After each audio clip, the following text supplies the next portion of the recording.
Hello, my beauties, my viewers, my friends. I'm your host, Nitro, and this is Nitro Reviews.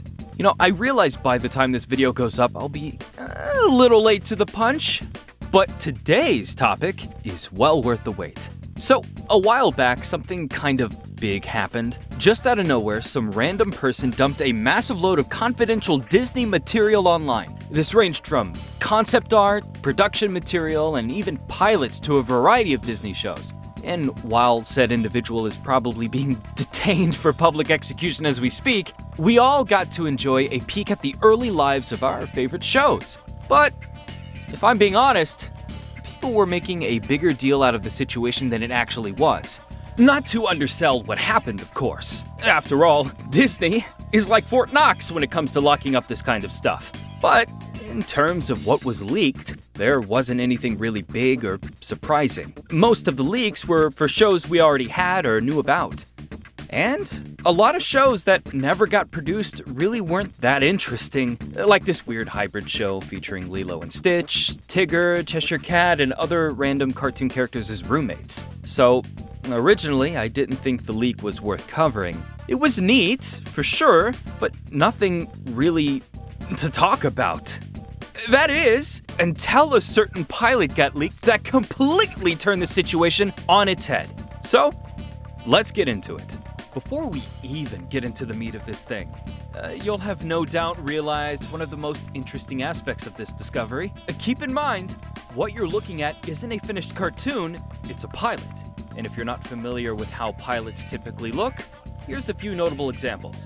You can see how they're very rough around the edges. After all, their main point is to sell a particular concept rather than looking like a finished product. And of course, there are exceptions to this, with Shred Force being a notable one. This pilot was created by Matt Malalaro, the creator of shows like Aqua Teen Hunger Force and 12 Ounce Mouse. And if you aren't aware, these shows are made for Adult Swim, so both proudly boast their cost-cutting efficiencies. In that sense, it's very weird for someone to go from making very cheap shows to one that is jaw-dropping from just the first frame of animation. Matt Daner is almost like the polar opposite. He's worked on a lot of well-animated shows in the past, like Shaolin Showdown, Wander Over Yonder, Gravity Falls, and so on. But perhaps the most interesting of all of his credits belong to the Team Hot Wheel movies. But we're getting a little ahead of ourselves, so just remember that name for now. Anyways, let's get into the pilot itself.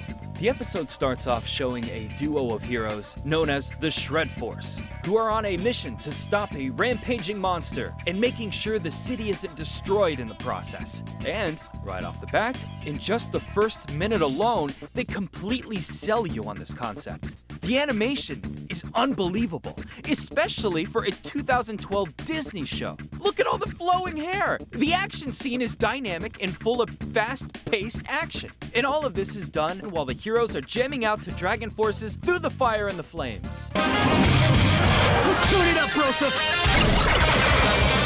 Taste my licks, bro! Mega amp feedback! Go!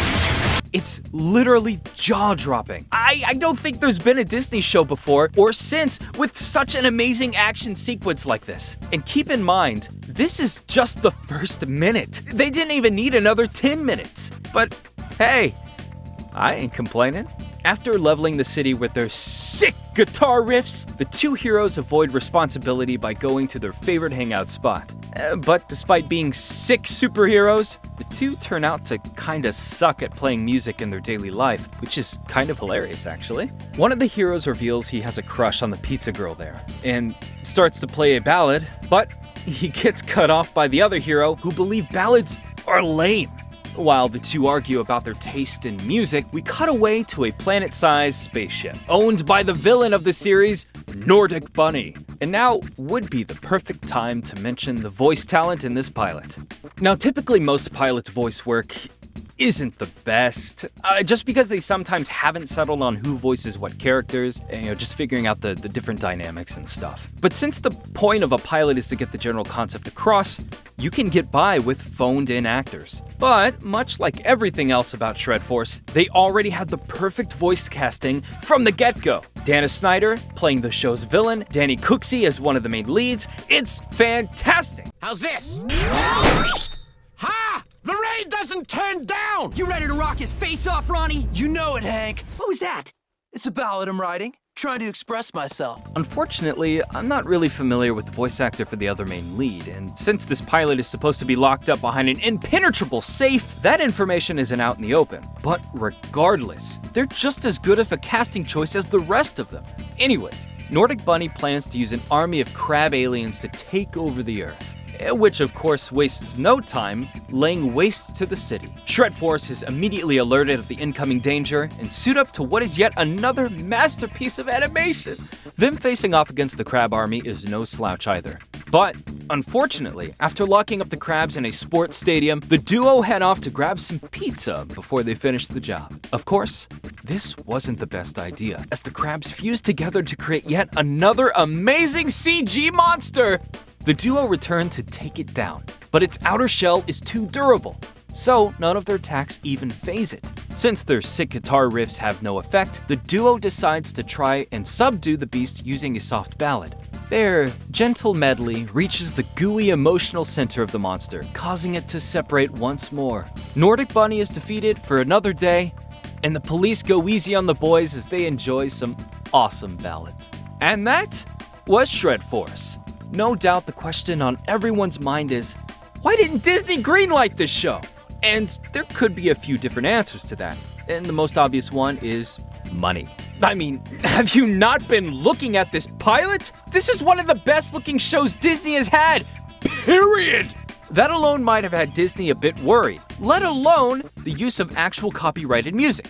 But you could argue that they could have just made their own original music for the show. But after that pilot got leaked, it was revealed that Dragon Force was in the process of writing new songs for the show when the pilot was made. And that's just another thing Disney would have had to shill out for. But the thing is, Disney would have probably still went through with it, if not for reason 2, competition. The thing is, Disney didn't really need Shred Force for the Disney XD lineup. In 2012, we already had Randy Cunningham, Tron Uprising, Slugterra, and Motor City, all action shows with high-quality animation in their own regards. While it's good to have a lot of different shows to fill up your time slots, having too many shows at once can be a hindrance, especially if all the shows are very similar in their own genre. Since the shows mentioned were in production for far longer than Shred Force, it makes sense that it'd be the only one they cut loose. But then why did Disney never pick it back up? And that chalks to the change of time. See, by 2016, Disney XD was slowly getting phased out, and this was partly due to lackluster performance out of a lot of its shows. But one show that didn't slouch was Gravity Falls. Due to the show's massive success, Disney started leaning more towards its style rather than the fast-paced action of older Disney XD programming. Shows like The Owl House, Amphibia, and even the DuckTales reboot all had that casual slice-of-life feel while revolving around that grander background plot. It's not a bad style, it's just the direction Disney wanted to take its cartoons going forward. So, in comparison, Shred Force is just a product of its time. In that sense, it doesn't seem like Disney will ever reconsider their stance on it. But at least it's out there now for us to enjoy. Something the pilot's creators are kind of happy about, as they finally get to see people enjoy something they put so much effort into. And that's the end of this video. Or is it? If you'll recall, I did ask you to keep in mind the name of the show earlier. Or rather, a set of movies. Say hello to Team Hot Wheels. Is it giving you a sense of deja vu? The fast-paced action, bright colors, giant CG monsters.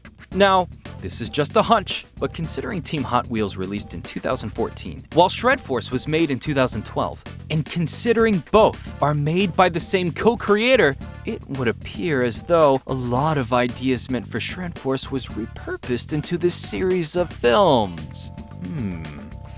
In a sense, these movies are a spiritual successor to Shred Force. So even though that series could never be, it's good to see that it wasn't all wasted. And hey, if you're all interested, maybe I could cover the Team Hot Wheels movies in the future. Give Shredforce a send-off it deserves.